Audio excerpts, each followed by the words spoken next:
Hello, everyone. 8 o'clock, 8 o'clock on the dot. I see we have both hosts and the kid will be with you on 1 second. I just wanted to say a couple of things. First, my name is Jashon. From Keeping It Real. This evening we have a very important podcast. It's a little different, but very important. Um, I'm looking forward to it, and we have a couple of people who is looking forward to it too. We have two very talented and experienced hosts. It's going to be giving you different points of views. I'm not going to talk much about what they're going to do because I'm going to let them do that. But I just want everybody to sit down, and if you got a pen and a piece of paper, just take notes because for the next hour you'll be getting a lot of informative information. I'm going to let them introduce themselves. I'm going to let them tell you what the show's going to be about. All I'm going to say is you'll sit back and relax and be prepared for a great show. To the two hosts, Ray's controlling the board, and if you hear the doorbell ring, you will know it's the caller. If you don't hear the doorbell ring, then it's no caller yet. So once you hear the doorbell ring, if you hear the doorbell ring, you will know that's somebody that want to come in and speak to one or two of you. If you feel like you need a break, you just say, I need a break. And then, Dre play a little internet, little music or a commercial or something like that. I don't want to take up too much time because they want to know how I feel. They want to go right into it and bring the whole thing.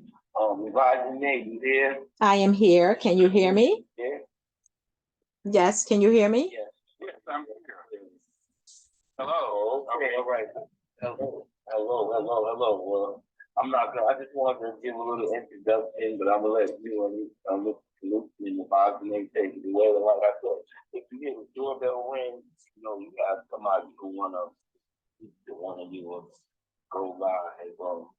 Since this is the pilot, podcast, the first one, so everybody just bear with us. But, ladies and gentlemen, Mr.Solution and Evadyne, the ABC of finance. That's good.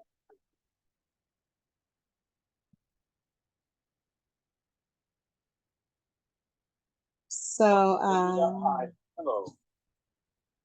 Well, go ahead. Evadyne, go right ahead. well, Right no, ahead. I was going to How's ask your you, day been, by the way?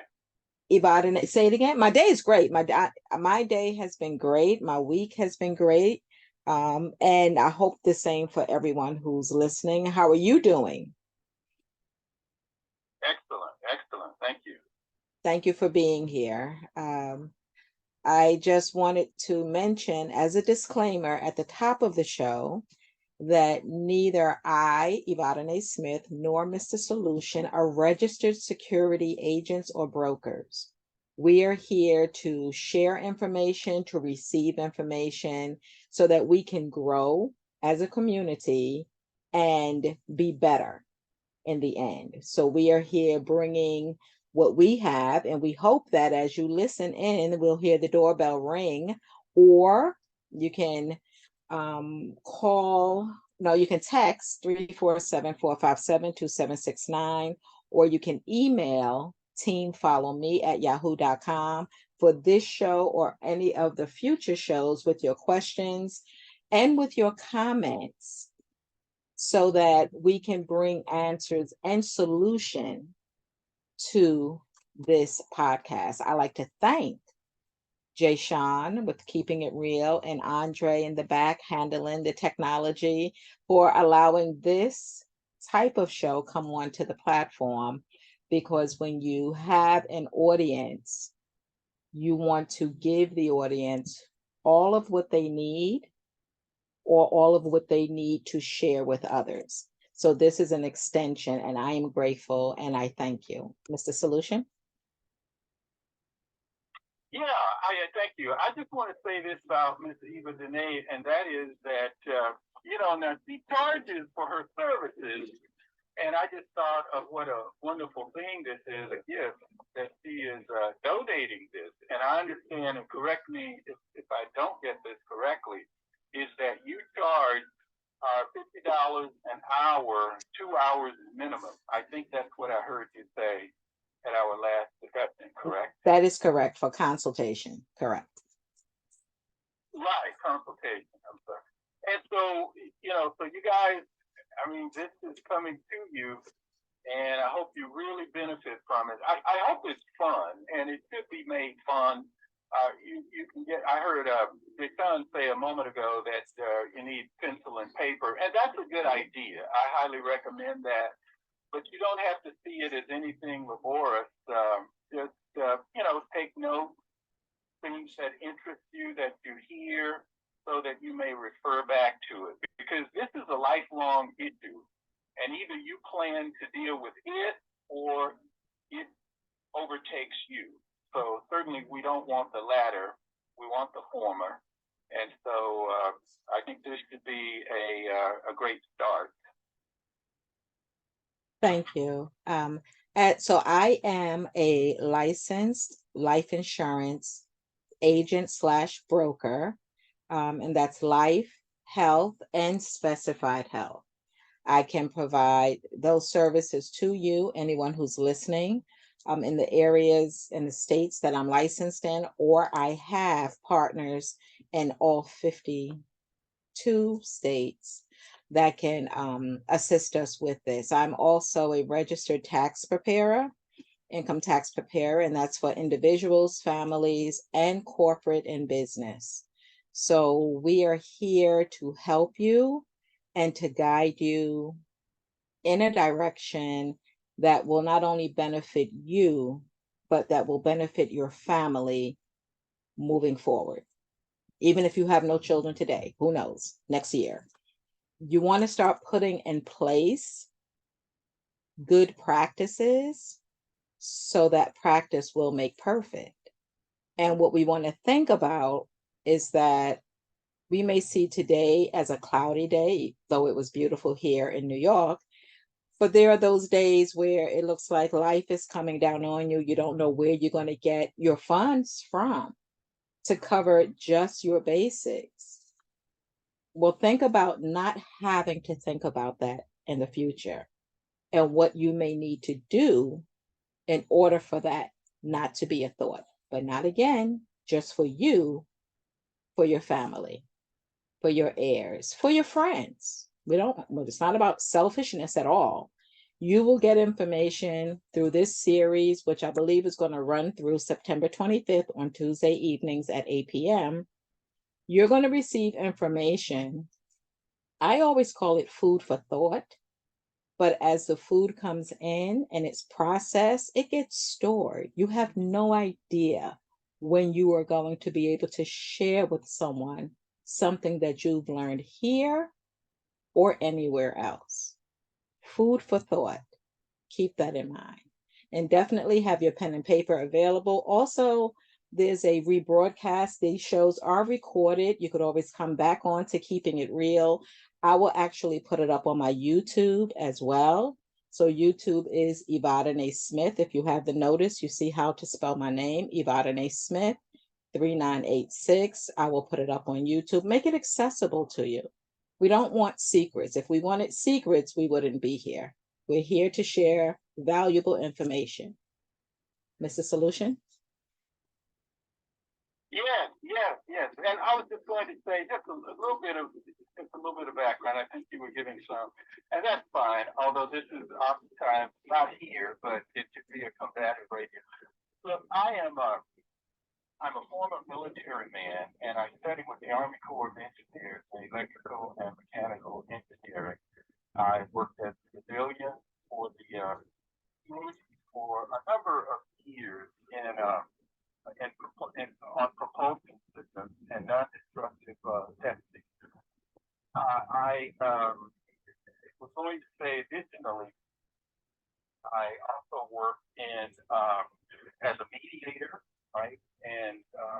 dealing with complaints, in-house complaints, solving those complaints over a number of years, and really saving the company and individuals a lot of money and time. And additionally, I'm a successful investor. I like to say it that way. Zero debt, which is what I would like everyone to aspire to. And according to, I'll give you a couple of books or references. Robert Kiyosaki points out that if one is successful in 3 out of 5 investments, that's 60%, they are considered successful if they are profitable in 3 out of 5. So I've certainly done that. And I would like everybody to do that, because I think when you conquer the financial system, the capitalistic system, we're happy. And stress is a major source of problems for people related to their finances. Stress will work in everything. That's what it does. So I'll just throw out a few topics, and see, you guys have a real treat in Miss Evadyne, in that she does all these different things. And taxation, for example, a couple of subjects that I think they're critical. Taxation and spiritual entrepreneurship, credit, right? Personal budget.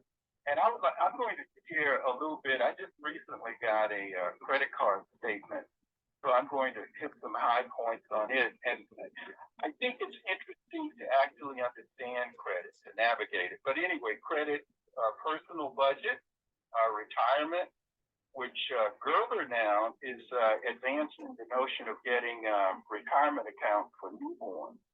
Of course, life insurance. And again, Ms. Evadyne is she sells insurance, and she is a fiduciary. And I vetted her just a little bit, with that. And I think that's crucial to any financial advisor that one, visits or consults, that they be a fiduciary. And that means that they look out for your interests and not theirs. And you might say, well, wouldn't that be the case always? No. A lot of financial advisors will sell you product and then go back and short it, right? So they're not working for you, they're working for themselves. So they're just taking your money, in other words. But she's not of that particular genre. She is a fiduciary. All right, life insurance, saving, investing, church finance, and tithing, if you want to get into that, and also college funds for your children and how to finance those. So those are some subjects that maybe not all of them, and certainly I don't claim to be an expert in everything, and I'm not, although I do quite a bit, but I'd love to refer people to qualified people. I call those people my team members, my financial team members. So, I would just leave it at that, and we can tackle those topics, just get into them and tear them apart. Thank you. I feel like starting with basic budgeting, just to review it, Okay. for individuals who may not be aware of the importance of having a basic budget. We know what we receive and we spend it out, and sometimes we spend out so much we have to wait until the next piece comes in. But if we prioritize, and I'm calling it like fixed expenses and then variable expenses. During the last couple of years, when everyone was locked in, money was coming in from different sources, whether it was unemployment or the jobs were still paying them, they were working remotely. The people, some realized how much money they were saving without commuting. They were home, they were working from home, getting the job done, but they weren't spending on car fare. They weren't spending on getting their hair done or their their faces shaven. They weren't getting their manicures and pedicures, and they were kind of lenient on their extracurricular habits as well. And they should have saved or were able to save so much money just by not doing the things that we have been geared and branded to do as being important. So basic budgeting is important because you want to look at the true value of your ongoing income, the income that comes into you weekly, bi-weekly, or monthly. You want to look at that to see how it can best work for you, not just today. Because when we talk about finances and investing, it's not about today. It's about your forever tomorrows.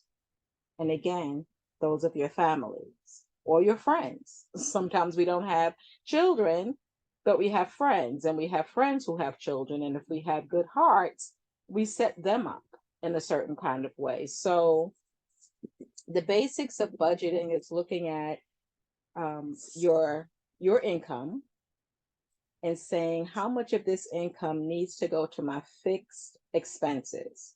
And that would be your household expenses, your rent, your utilities, and we can include your cell phone. It seems to be major today. So utilities, electricity, cell phone, gas, if you have, then your food. Those are the majors: the roof over your head, the food you eat, and the lights that must stay on, and the communication devices. Okay, we got that. And then you look at your variables. So that would be the extra things that you want to get. And okay, I'm going to believe you already have clothing. And sometimes we need to look at that. Sometimes we might have the habit of shopping, whether it's for ourselves or our family, our children, but kind of assess your closets and your dresser drawers to see how many of each item you actually have and how many of them you haven't used and may not use. And that will help to determine whether or not you need to buy more or share some. Just a cleaning out, a clearing out of your space if you're looking to move yourself and motivate yourself in a direction that you want to go in. And I'm not saying give away your clothes. I'm not saying you don't need them. But when it comes to spending money, see if you need to spend more money on something that you may already have or something that you just want and that you don't have a real need for. Because now we're talking about putting away some savings, but more investment. And the difference between savings and investment is the rate of return. Correct, Mr. Solution? Absolutely. Absolutely. You do it. That's wonderful. Great information. Please continue. So you want to look at thank you. You want to look at your income. You want to look at your remember, it's fixed expenses, and you want to list these. Come away from your device for a minute and list these things on paper. Sometimes we need to go back to our basics. Get a piece of paper, maybe a paper towel, but no, I know you have a piece of paper in the house. Get a blank piece of paper and you write your budget. And let's just do the budget for September. You're going to write out your income that you know is coming in based on everything remaining the same, your household fixed expenses. Now, some of your other fixed expenses, if you have children and they're in daycare or after school, they are fixed expenses as well. So family dynamics makes a difference. And then look at your variable expenses. And that's going to be, again, your appearance spending for your hair, for your nails. I believe people are spending close to, I'm going to say $200 every 2 or 3 months. And I know that's probably a low end, every 2 or 3 months for the appearance expenses. But just think about again those last 2 years. I am totally sorry for all the loss of life, but I am ever so grateful for the right in front of your face that shutdown gave us an opportunity to see what was right in front of your face, what you absolutely needed, who you were absolutely involved with, how you absolutely felt about yourself. There were so many absolutes in that shutdown that came up out of the ground. And so just refer back to that. Refer back to what you did without. And if you're referring back, that means you survived it. So if you're thinking about building for your future, I'm going to say sacrifice, consider sacrificing, but you're really not going to sacrifice because we know how to do the things that we're paying other people to do. And don't get me wrong, I'm not trying to shut down anybody's business. Just kind of taper, just taper your spending in certain areas. Okay, so then you're going to have savings. You need to have money that you can put your hands on in case of emergency. I remember back in the day, I'm so old right now, but I remember back in the day, there were, and they still probably have them, a lot of the credit unions would have vacation clubs and Christmas clubs and different clubs. And it was just where a piece of money would go into, out of your paycheck, a piece of money would go into those accounts so that at a specific time, of course, Christmas and December, you had that monies where you could go shopping and treat your loved ones very well. And then the vacation club allowed you, I guess it lasted for a year, that when it was vacation time, you had that money that you could spend on vacation. You can invest some of that money where it is still available to you to use when you need to use it, but it could be earning more and building more. Go ahead, Mr. Solution. Were you saying something? Exactly. Look here, a couple of things. Now, the Fed has a 2% targeted inflation rate, 2%. And that's 2% per annum, as I understand it. And I never understood why we needed any inflation or why inflation was a goal to be achieved. Because, inflation destroys one's purchasing power. And the thing is, I'll just quote Warren Buffett here. He says that only one person in a million understands inflation. Inflation is a hidden tax that steals your money. Now, as was just pointed out, we try and offset that with interest that we earn on our money. But I'm going to share a couple of tools with you. What I would encourage people to do is go to the Minneapolis Federal Reserve. It's the Federal Reserve Bank of Minneapolis. Federal Reserve Bank of Minneapolis. And why do I want you to go there? What I want you to do is I want you to actually understand money. We all deal with it, but very few people really understand money. And money is very necessary in a sophisticated commercial system. It's not like barter. It's the ultimate settlement of debt.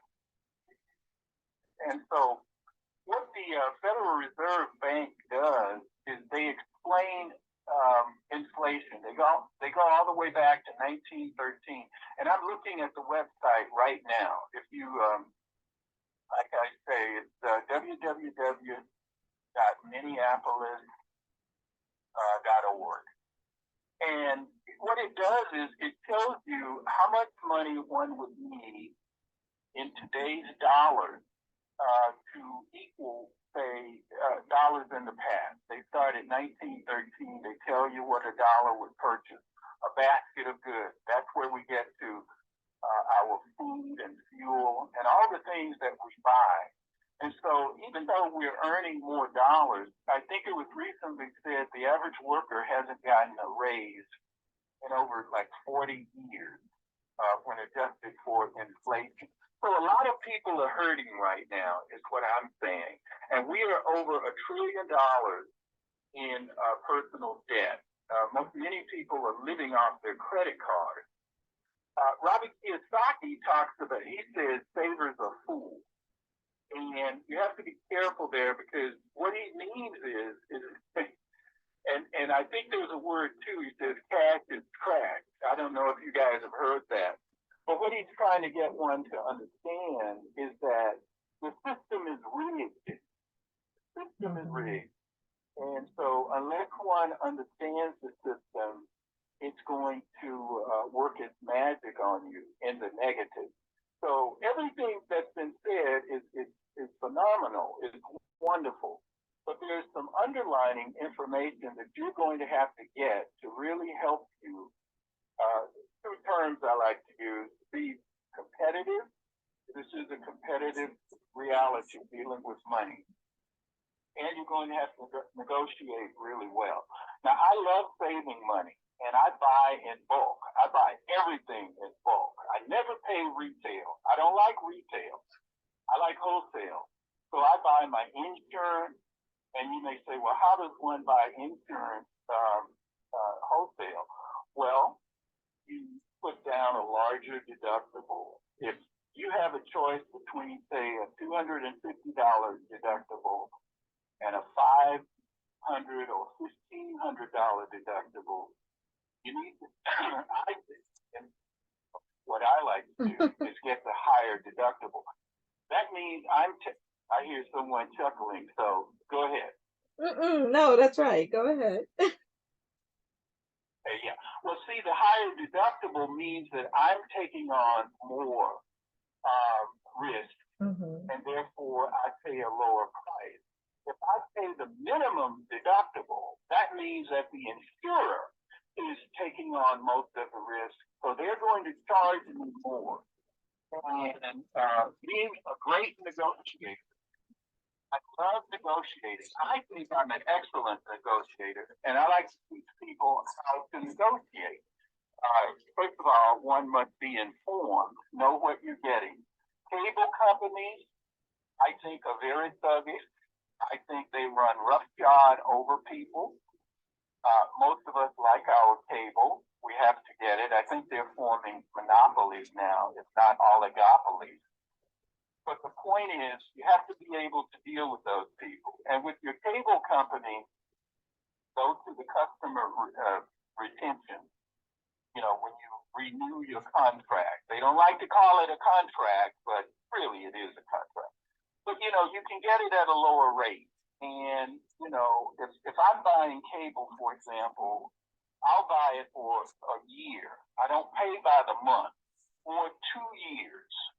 In other words, and going to what Dave Ramsey teaches, you do hard work. And Ms.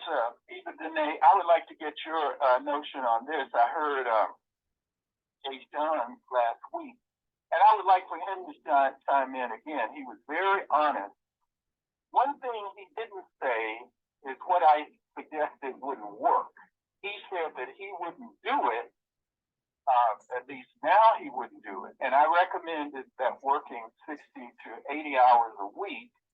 And if one is young and healthy, and I'm going to say if one is under 50, you're going to have to get the money, because when you go to a person like Ms. Evadyne to be counsel on your finances, you've got to bring her some money. I mean, she's going to ask you, what are we working with? At some juncture, he's going to ask you, what are we working with? And so you got to have the money there to, you know, you've heard the old adage, it takes money to make money. So I recommend that 60 to 80 hours a week for I'd say from 3 to 5 years. Now, one may be able to reach critical mass prior to then, but between 3 and 5 years, one would be completely out of debt, and one, I believe, will have reached cruising altitude. And realize in this financial situation, you can't do it by yourself. Now, at a certain point, I mean, you are the quarterback, but you're going to need the amount of money to pay off all your debt. And that means no one is coming to you for anything. I noticed with a lot of these discussions, they will show people getting these bills with past due notices, and maybe you've never got one of them, but you know people who have. So, but and truthfully, if you have gotten one, they're not nice past due bills. And with this interest rate going up, a lot of people are going to lose their home because they got it at a low rate. And I think they call those balloon interest rates, where they balloon up. Yes. But they feel that the people could refinance, but maybe they can't. And so now people are going from like I think the 30-year fix now is 7%. But at any rate, the people who got the balloon interest rates that follow the stock market, they're going up. And from what I understand, a lot of people are going to lose their homes because now the monthly payment has tripled and they can't handle that amount. Now, something that was mentioned earlier, financial advisors used to say to us have between 3 and 6 months cash on reserve in a money market and some sort of account where you can get it within, we usually consider it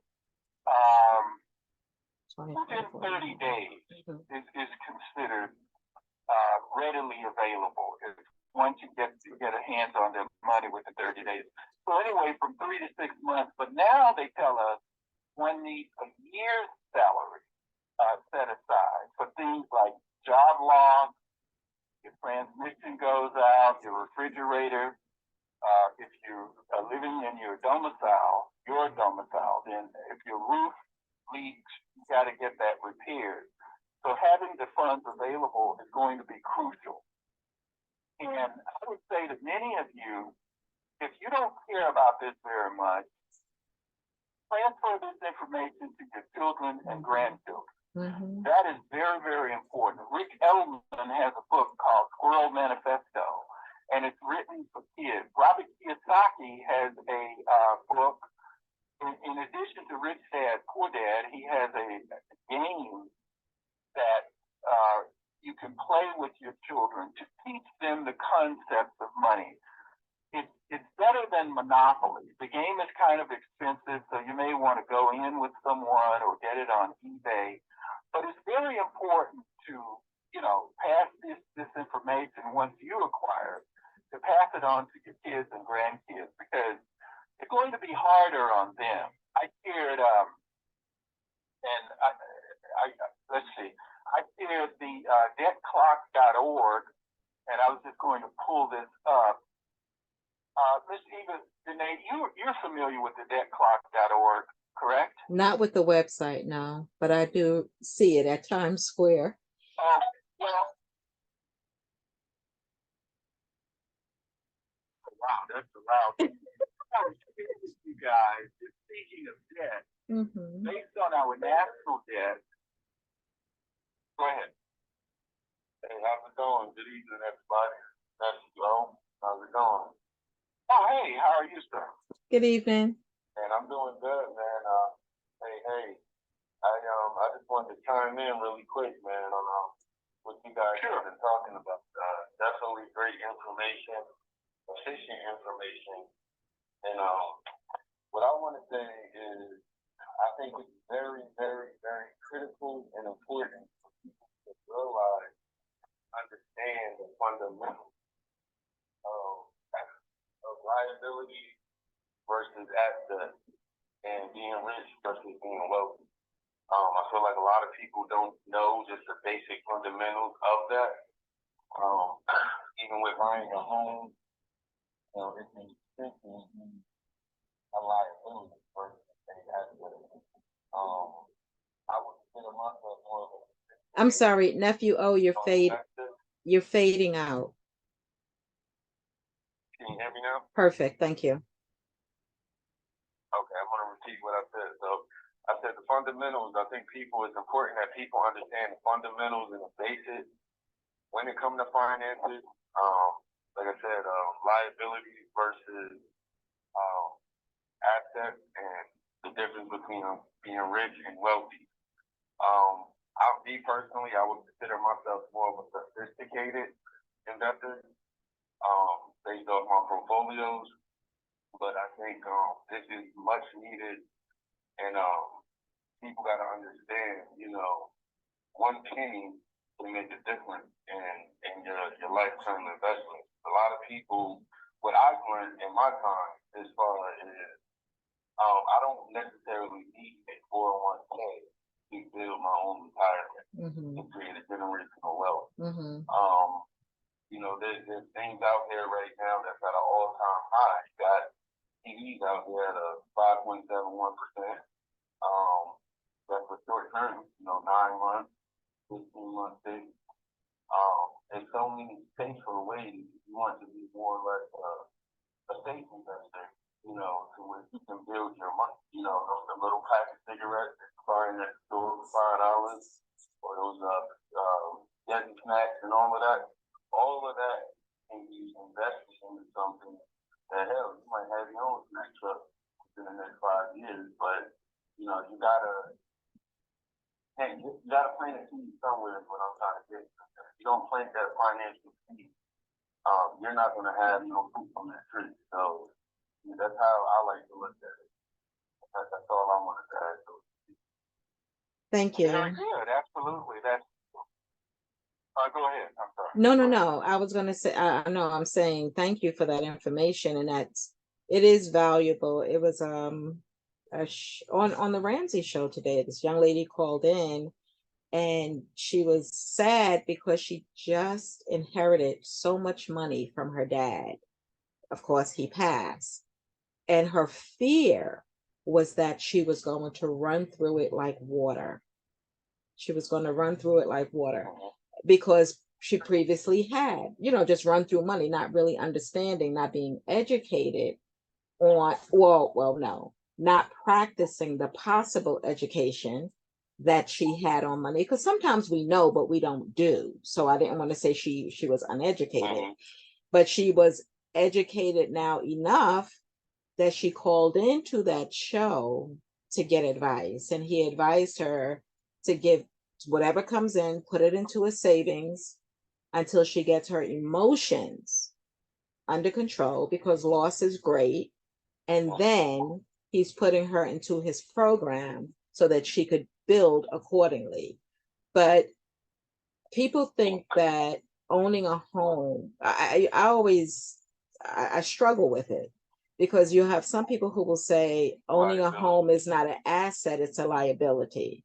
But I look at it as a way of building wealth, because as you're paying your mortgage, if you happen to have one, as you're paying your mortgage, you're depositing money.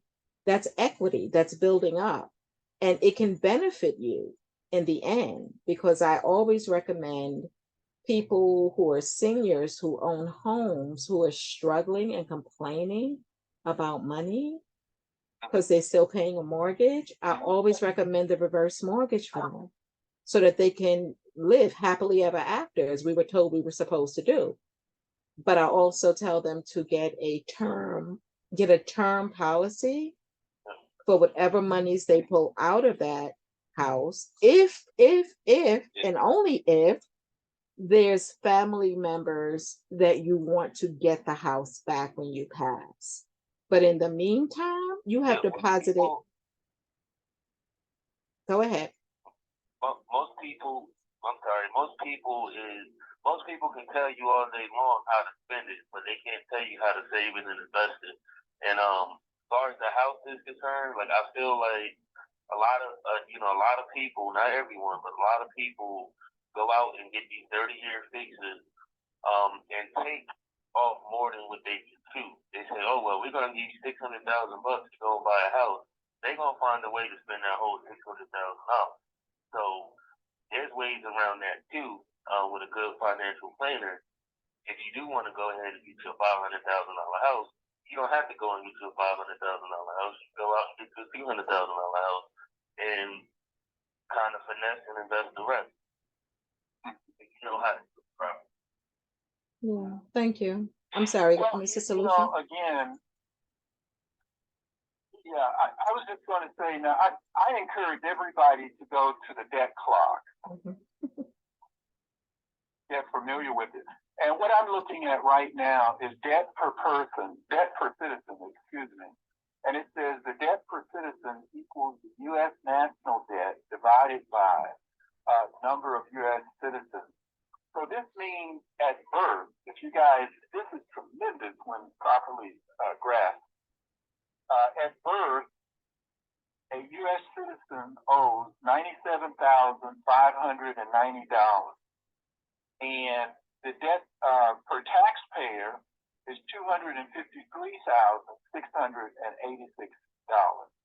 Now, both of these are true. The one is lower for the debt per citizen because that's divided by the total population. And everybody doesn't pay taxes, obviously children and some people fall under the required minimum. But of taxpayers, their debt burden is $253,686. That's a lot of money to owe. See? And like I say again, just with this per citizen, that's a newborn baby. They come into the world, and a lot of people don't understand how this impacts them. And let me just say this, and I don't want to get too technical, is that the Fed is curing a problem that they created. Imagine that. They say we want to lower inflation, but who created inflation? They did. And so they are allegedly fixing a problem that they caused. So the point is, it's a bunch of poppycock. They're not trying to fix inflation. And it's going to hurt the average person. Let me give you another quick formula. And I encourage everybody to get a business or at least operate as a business. The way it's jiggered is that a business, they spend and then they're taxed on what's left over. That is, they deduct all their business expenses and then they're taxed on what's left over, meaning they pay a lower tax. Whereas the individual, all the tax burden is put on them. They're taxed first. They don't get a chance to deduct anything. And then they spend on what's left over. So the average person right now, when all taxes are calculated, they're working like 5 to 6 months out of the year just to pay taxes, you see? And that's where this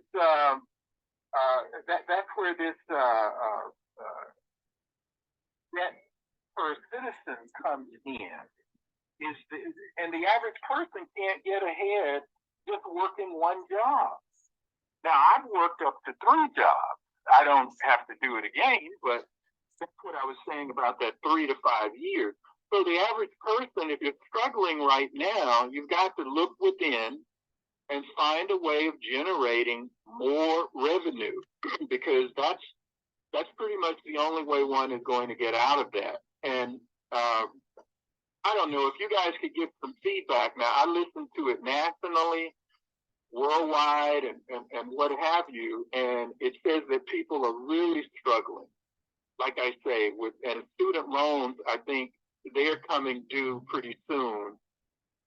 But with inflation, and they tell us that inflation is running at about 4 to 5%, somewhere along in there. But anyone who's been to the market lately knows that it's triple that. It's triple that. It's much more than that. So people are cutting back on their. Hold on a second. Dre, let Mr. Solution finish what he has to say. You can let them in, but ask them to please wait at the door until he finishes his comment. Thank you. Yeah, thank you. I'm going to say people are having to cut back and on their grocery purchases and what have you, because what the government is telling us is not true in terms of where inflation is. Inflation is now gobbling up a huge portion of our disposable capital. So, let's work on ways of improving your revenue enhancement ability, ways that you can increase your revenue. Thanks. Go ahead. Thank you. Come in, please. Who's at the door? Yes, Hello? yes, we can hear you. Oh, we're here. You hear me, right? It's Dr. Dan. How you doing? Let me ask a couple questions. I want to make some investments, and there's three different ways I'm considering: either mutual funds, municipal bonds, or real estate. Which way do you think might be the best? Go ahead, Ms. Evadyne. So mutual funds are secure, they're safe, guaranteed based on your entry point. The real estate, people are always going to need to live somewhere. Real estate, to me, is never a bad idea, never a bad idea. And it's also transferable. And when I say that, if by some chance you decide you want to come out of real estate and you get it at a good deal, then you can sell it. So you can earn while you have it. And if you ever want to come out, you can sell it, and you're selling it at a most likely, hopefully, a profit at the same time. People are always going to need someplace to live, but real estate is not just about residential. If you want to go into real estate, you might want to go into REITs, real estate investment trust. And that would be like the big shopping malls, the shopping centers. That's what Warren Buffett has a lot. He actually has a mutual fund with REITs in it. So real estate could be residential or it could be commercial, but I personally like real estate. And the municipal bonds, if I'm not mistaken, are tax-free because you're helping the municipality maintain the roads, quote unquote, haha. But you're helping them maintain the roads. You're helping the municipality stay afloat. So the return on that, I believe, is tax-free. Mr.Solution? Well, what I would tell him is to book an appointment with you. I will say this, though. Real estate is the most unique of all investments. It's not necessarily the most profitable, depending on how one purchases it, getting the proper price. They talk about location. So I would say is to book an appointment with the fiduciary. And to see that way, they can go over. This is like, let me just say it this way. This is almost like getting an operation. It is like getting an operation. I mean, they've got to look at your medical history and everything. And so that's what a bank does before they extend a loan to you. But I think what was said is good. We definitely sit down with the fiduciary, financial advisor, and let them look at the whole scope for me. Or study it so well that you know it and then run it by them. I mean, either way, you want to get confirmation. But yeah, that's what I would have to say about that. Nephew O, what do you think? I already talked to a financial advisor, and he recommended the municipal bonds. He said because if you buy municipal bonds like in state, like he said, you're not paying state taxes. And he said they're really up now. He told me something like 8%. Now, my concern with real estate is I already have one house, and I am concerned with because of I'm 63.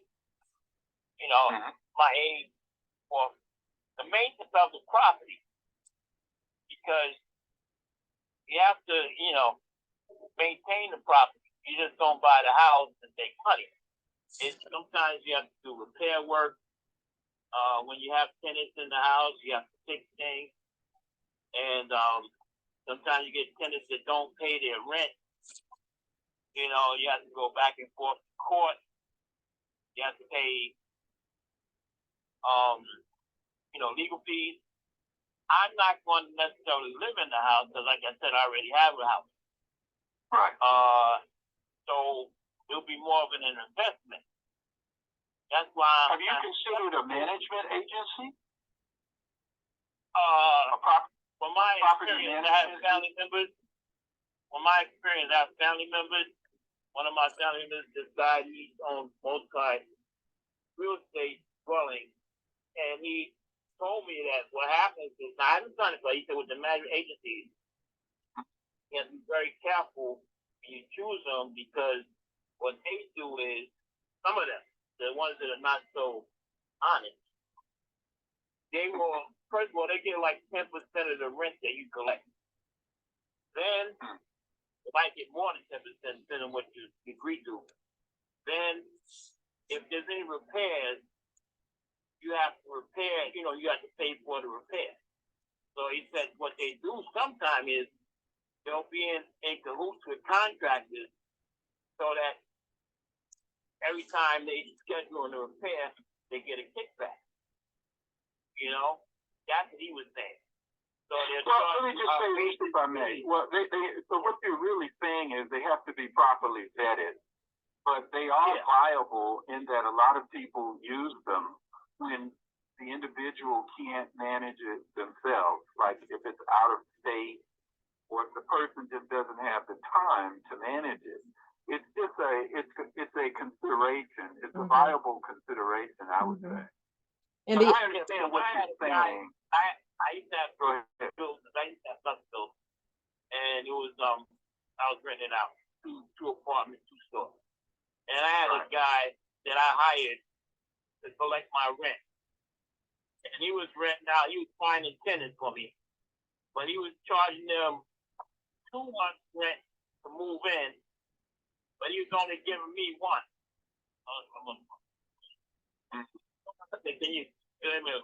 He was charging me one. He was giving me 1 month rent. He was putting one in his pocket, and he was only supposed to get like 10% or whatever. I caught him because the tenant told me, so I stopped using them. But like you said, you have to be very, very careful when you're using these individuals to collect your money and do repairs, but they will sometimes try to rip you off. so I would say, with the mutual bonds, you put your money in there, and then you make what you make. Correct. Well, let me say this just quickly. Warren Buffett, considered one of the most successful investors, maybe in U.S. history, but certainly up there. He buys and holds. That's what he does. He invests for the long term. He gets a good investment, does his due diligence, and then he holds it. And there's something called dividend aristocrats. Miss Evadyne, are you familiar with that? I am not. Continue. Anyway, dividend aristocrats. Those are stocks that pay a dividend consistently for like 25 years. I think they pegged it anywhere from 25 to 30 years. They're called dividend aristocrats. I'm sorry, say again? That, to my understanding, typically those are taxed.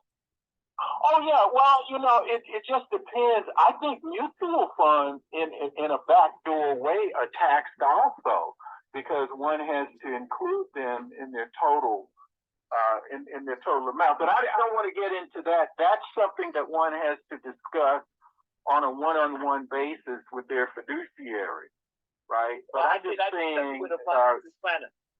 And he said the mutual funds, you don't pay state tax, but you still have to pay federal tax. No, the municipal bonds. Right. The municipal bonds. Yeah, the municipal bonds. Right. The mutual funds. The mutual funds, you do pay taxes on your earnings.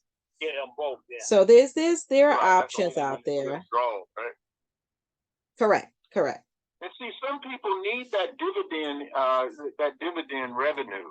So I'm just, it was just something that I wanted to throw out there, because it is a consideration. Maybe they cost a little bit more, but I know they perform. And, one can reinvest the dividends to boost the overall Initial, like, earning yeah, capacity. like a drip, a direct reinvestment. What are they called again? The aristocrat? Aristocrat, was it mutual funds or No, stocks or what? dividend, Aristocrat what? dividend aristocrats, and it's all part of the S&P 500. Those are the products that are in that. The S&P 500. Right. Oh, so it's an S&P 500. Yes. Yeah, mutual funds are just a collection of stocks. Mm-hmm. So dividend aristocrats are just considered, some of the stocks that retirees, particularly, from what I understand, pursue. Mm-hmm. But dividend aristocrats. Okay. So Are we? those will be mutual funds. Well, it can be their stocks. Their stocks. And you know, stocks, mutual funds are comprised of a basket of stocks. Stocks as well. Is that correct? That is correct. That is correct. So I just want to Okay. anything else, Dr. James? Yeah, I mean, you know, I got more questions, but I let somebody else go. But you So- know, I got a lot of questions. I just Yeah. wanted to I'm sorry. okay, go ahead. Good question.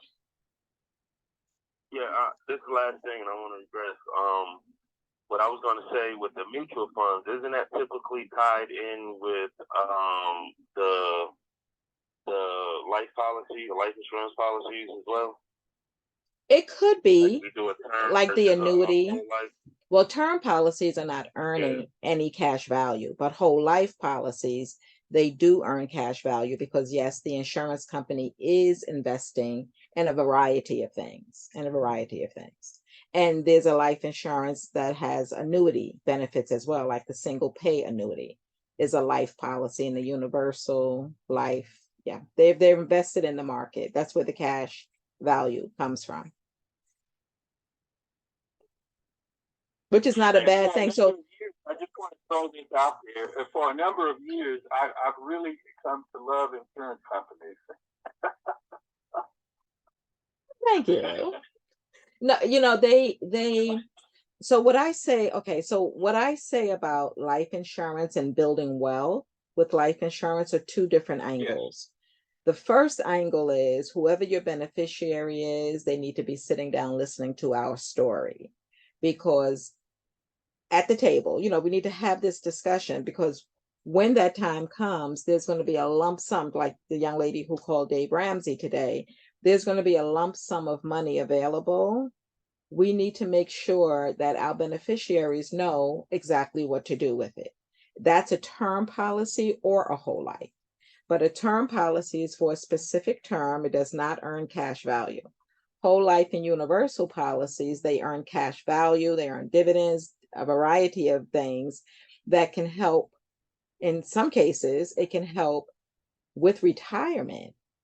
If you have a policy and you've had that policy for 15, 20, 30 years, as we do at times, and it's time for you to retire, well, if you didn't get your apples and pears together and you do have debt, you could use that cash value to get rid of your debt, which will make your retirement much smoother with that income that you'll have for retirement income.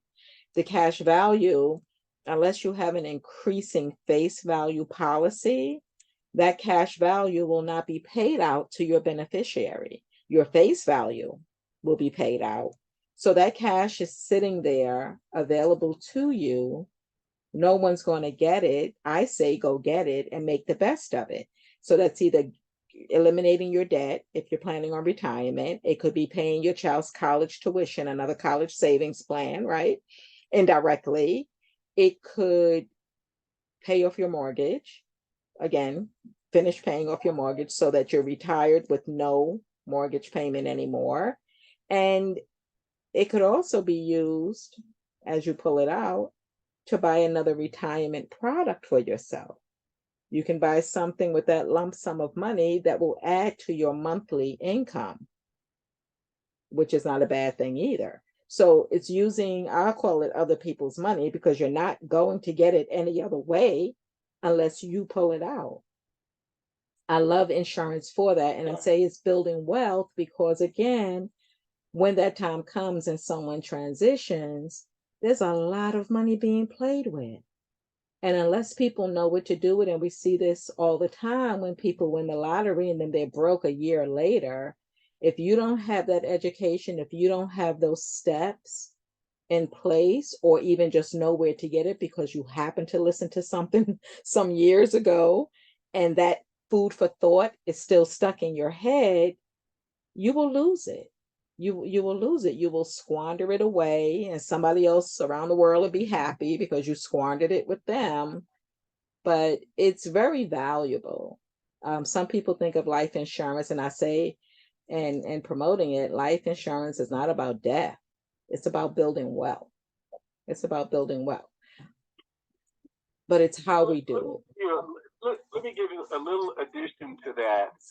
One of my philosophies is that one should become their own bank, and one should become their own insurance. I know that may be a little bit lofty. It's not out of range for those who. Go ahead. Dr. James, can you mute yourself, please? Yeah, you have to put me back on mute. I can't do it with this on. Oh, okay. I don't. Put me on mute. Jashon. I'm outside. Okay. Thank you. Mr. Solution, continue. Yeah, thank you. No, I was just saying, I think the insurance can always be utilized, and it probably always will for most of us in a lot of instances. But what I encourage people to do is to think about self-insurance, self-banking. You heard the old adage that just a statement, when one goes into a bank, that banks only lend to those who don't need money. Well, we want banks to be safe. As I know that's kind of sketchy in our today's world because the banks are kind of on weak foundations.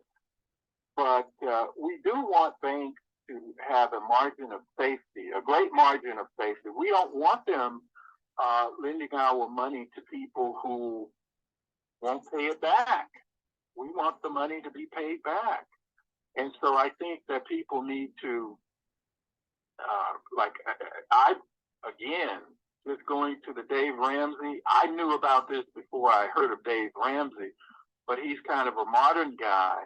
But Think and Grow Rich, that's a phenomenal book to read regarding financial improvement.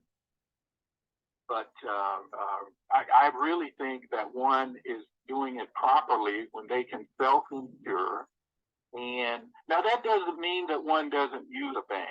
It just means that if you walk in there on an equal eyeball to eyeball with the banker knows what the deal is. And you're only going to deal with the bank if it's quid pro quo, if it's mutually beneficial. Mm-hmm. So that's the way I deal with banks and insurance companies. It has to be mutually beneficial because I see us, for all intents and purposes, working at the same level. Does that make sense to you? It does. It does, yes. It does. And so that's but I want to share this. Now, again, I can't highly recommend this U.S. debt clock. I mean, when I go out on dates, and I was talking about two ladies that I took on a date, and we were kind of perusing this, just as a topic of discussion. But anyway, I'm looking at the interest on the debt, and it's DDD 369. 9 is billion, 12 is trillion. So we're paying 663 billion, 67 million, and you know how fast the 100,000 keeps going. goes. But we're paying $663 billion on the interest on the debt includes U.S. Treasury notes and bonds, government account series, CAS, and other special purpose securities. I mean, we might as well give it up. you might as well throw in the towel. I don't know what you think. And you say you're not familiar with this, so please I'm check looking it out. at it I mean, now. we'll probably. Yeah, it's US debt. Yeah. Wonderful, gracious. USdebtclock.org. A lot of professionals, I was introduced to this over a decade ago, and you just see these numbers here, and you see the number. I was sharing this with Jashon. If this was an individual balance sheet or income statement, they would be absolutely bankrupt. Because you see the U.S. federal debt to GDP, that's over in the left-hand corner where the U.S. national debt, and if you just come down and you see it highlighted in black where it says 1960, 1980. Oh, yes. And now. Yeah. You see that? I do. Okay, you want to excavate that number just a little bit? 119.13%. I don't want to put. Let's see. You see, we're 119.13 debt to GDP ratio. What does that mean in your economy? Gross debt per That's person? bankrupt, right? Yeah, it would be. It would be, and so everyone should take a look at that website and come to an understanding of it. It's usdebtclock.org. usdebtclock.org. I'm familiar with the clock because they have it at Times Square, and I just look to my left as I'm or as I'm on the bus. I look to my left and just keep on going. But it gives us more reason to take responsibility for what we have and how we use it, how we save it, how we invest it. We want to be for ourselves and our families moving forward. I think this has been a great. Let me share one other, and I would encourage you to bookmark this one too. And I just did it on $1. The Federal Reserve Bank of Minneapolis, because this gives one real motivation for why. I lost it. Good grief. Charlie. Oh man. So this gives one motivation for. Oh, I lost my place. Let me redo it, reboot. But okay, I recall what it said, and what it said was that $1 in 1913, I believe it calculated, it takes $30 to purchase the same as it did in 1913. So it's the same dollar. Is the point that Warren Buffett was talking about most people don't understand. It's the same dollar, but it has lost its purchasing power. Oh, wait a minute. Here, I got it. Yeah. I think it's playing games with me. Okay. All right. And so it says, what is a dollar worth? And I just put in $1, 1913, right, is worth 30.79. It's $30.79. So it would take $30.79 of our today's dollars to. Now let's just go to 1960. Let's just use that for example, and let's just say $100. I'm just plugging this in. Just okay, $100 in 1960. If you can do it faster, I'm fine with that. But I'll have it in 1 second. 19, I think that's 50. Okay. $100, it actually did 1950. I was trying to do 1960. $1,264.33. And this shows you why the woman was kicked out of the house to have to work in the market, because they depreciated the money. And inflation is a hidden tax. And Understood. so, are you still there? Can you hear me? No, yes, I can hear you. Yes, we're just going to wind down very shortly. Okay. So all right. Well, I was just sharing that because I think it's crucial for people to know why they can't purchase, they can't buy anything. Now I got it for $160. I'm going to calculate. Okay, that's $1,028.86.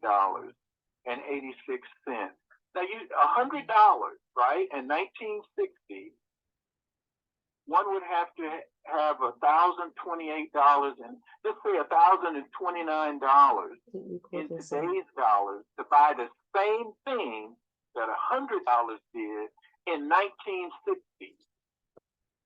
So isn't that wild? it's amazing. And so just a little bit, that's probably why salaries go up, so that you can kind of only make ends meet. I believe, right? Make the ends meet only. The average person hasn't received, adjusted for inflation, a wage increase in something like 40 years. Oh no, I know. More than 40, but I'm just using. Yeah, I know officially we're not making enough. I clearly feel that $20 an hour should be the federal minimum wage around the country, federal minimum wage, because that's only $800 a week. So we have a lot to talk about. I think this program is going to work very well. Again, disclaimer, neither of us are security brokers or agents, but we are here to share information, to receive information, to answer your questions. We will be here on Tuesdays at 8 p.m. and we're going to go through money in a good kind of way, understanding it, how it comes in, how it goes out, your old money, your new money. Mr.Solution suggests, especially if you're young, to work 60 to 80 hours a week. And that will allow you to lay a foundation that you'll be able to walk on for the rest of your life and your children's life, with all of the right education involved. He's mentioned several books, Robert Kiyosaki, Rich Dad, Poor Dad. There's also Think and Grow Rich with Napoleon Hill. Dr. George C. Frazier, Success Runs in Our Race. And I'm mentioning these, hopefully not going too fast. Do your research. Do your research. And, right. We mentioned that too. And let me just ask you this. Now, are you on board with that 60 to 80 hours a week? Because I'm actually looking at that from a resource standpoint, from a creative standpoint. I am on board with it. But I'm on board with it as long as people are physically able. And I'm also on board with it with not necessarily having to clock in and work those 60 to 80. If you have a 40-hour and then you have a business, if you have a traditional business, and if you have a 40-hour work week as an employee, and you have a home-based business, but the idea is that you want to almost double your income within a week, not wear yourself out or down. And so that also opens the door for older people. You may not be able to be out in the field working all those hours, but with different home-based businesses, you could generate that additional income from home and allow that income to be your investment income as well. But it's all about the strategy. But definitely, if you're young, you can have that. And I don't want to downplay this. Health, I don't know if you heard me say it last time, but health plays a vital role in this particular equation, because one has to be healthy, but one also has to be focused. And it's going to take a focused awareness for a little bit of time. And I tell young people also, take intern programs, be willing to travel, be mobile, and be competitive, because my position has always been is to outcompete any competitor that I'm confronted with. All right. And so that's going to be important. Go ahead. No. I like the way that sounds. Yeah. Yeah, because see, a lot of people don't transmute their athletic prowess over into their personal lives. Use that same competitive spirit to beat the system. Robert Kiyosaki talks about how the system pushes us around. It literally, now a lot of people can't see that. It's like the predator. It's translucent. It's virtually invisible to the average person. So these tools that I'm giving you right now is how we get pushed around. Absolutely. In the scriptures, I think it says, my people are destroyed for lack of knowledge, right? In other words, ignorance. And here we are. And when I show you here, go ahead. No, go ahead. And I'm gonna shut up. Go ahead. Oh, no, that's okay. It's just that, Blog Talk doesn't have the greatest audio. So, a person can do, I'm going to do 1980, just so, see, this includes everybody. I'm pulling.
Radio.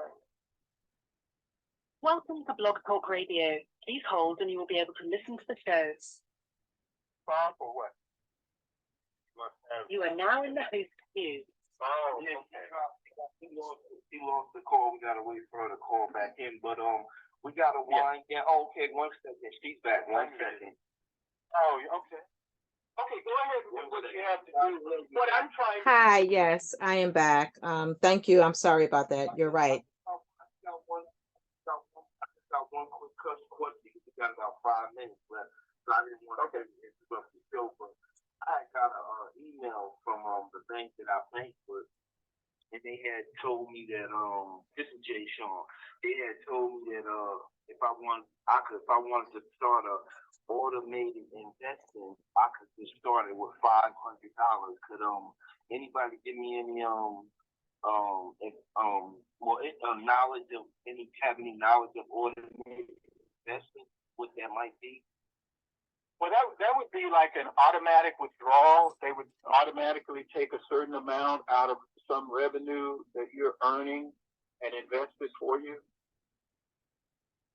Okay. So you would have to start it. It sounds like you would have to. They just sent me an email saying that I could start automated investing for as low as $500. Okay. Could I just share something briefly with you? Yes. This is the way I deal with banks. This is the way I deal with financial institutions. Someone needed to move this for a moment. I go in and I sit down. It's good to talk with the person in charge, like the branch manager or whatever, and have your questions so you can be concise and unmuted. But the bottom line is this, muted, is I don't pay. Now, I have to keep, one has to keep a certain balance, got to be quid pro quo, but after that, no fees. No fees, no fees, no fees. 0 fees. Understand me very clearly. Now, I've had institutions, I've had a certain amount of money in there, and they say, well, we want to charge you for a statement. I say, not no, but hell no. And if you push it, I'll take my money out of the institution. And I'm not kidding either. Because, and this is a principle thing. I mean, could I afford the fee? Of course. Just like they can afford not to charge me. And Ms. Evadyne, I would like to get your chiming in on this. If I need say for example, I need a notary, or if I need a copy, I don't want to pay 50 cents or nothing. Zero. No fee. Go ahead, unmuted. No, that's correct. And you have the right to say that to them. You're a customer. They're already making money off of your money. So it should be a service that, it should be a service that they provide to the customers. That's why the doors are open. Right. They're greedy. They're greedy. And it's nothing personal, but I'm just saying to people, look, attach your gonads, your ovaries, whatever applies, and, be a negotiator. This is all part of being a competitive negotiator. That's what I'm talking about. That's right. Standing up for your rights. And you work that 60 to 80 hours, and I understand what you said, Ms. Evadyne, is that there are different ways to do it. I got it. I get that. But it equals pretty much to the same thing. And as a result of that, that empowers an individual. Go ahead. I'm finished. Thank you. I like to. I love this. You're very. I must do as an adult. And remember, if you don't care that much about.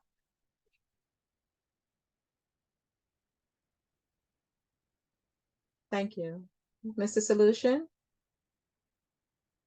Can you hear me? I think we had a great time. I think we had a great time. I think we've shared a lot of great information. Jashon, I hope your question was answered. I would definitely see them face to face to also make sure it's not a spam and it's not a fraud.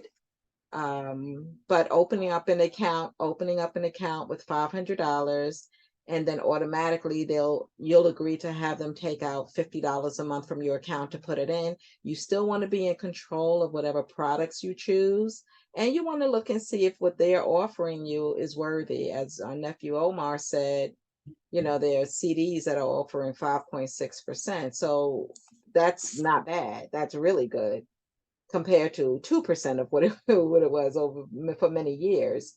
So just look at the different options, look at what they're offering you, but make sure it's a valid email from your bank. Thank you. Yes, I was going to close it out. And I, just thank everyone for coming on. Teamwork makes the dream work, and we're just hoping that we can get some dreams fulfilled with sharing information. We welcome you to come back next Tuesday. And again, it should be every Tuesday up until September 25th. And if it works well, who knows, we may stay. Thanking Keeping It Real, Jashon and Dre for allowing us to come on board and sharing our information. There you can come back on to Keeping It Real and listen to it recorded. You could also contact me 347-457-2769 if you have any questions. You can text your questions or email your questions so that to teamfollowme@yahoo.com so that we can respond to them. If you want it responded to offline, I can help you with that. We can help you with that. I am pleased with today. Mr. Solution? Look, I would encourage people to, if we're still on the air, to do a little bit of research. And I just wondered, what's your website? Thank you. My website is NetworkingForSuccess.info. NetworkingForSuccess.info. Networking for Success? That is correct. All words spelled out. Networking, FOR, success.info. .info. Okay. .info. Okay, excellent. Alrighty. I'll check in with you guys I know we'll talk before next Tuesday. I may not be here next Tuesday now, but I'll listen. I will definitely listen. Thank you very much. It's really been good, and I've enjoyed it.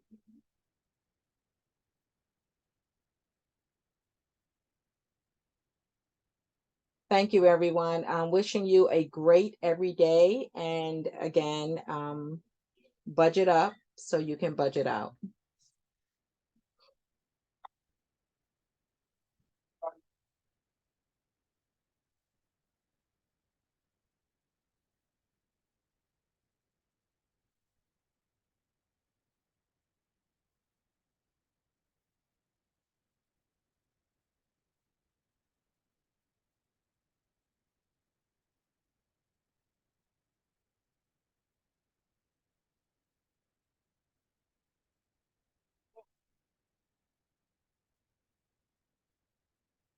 How are you?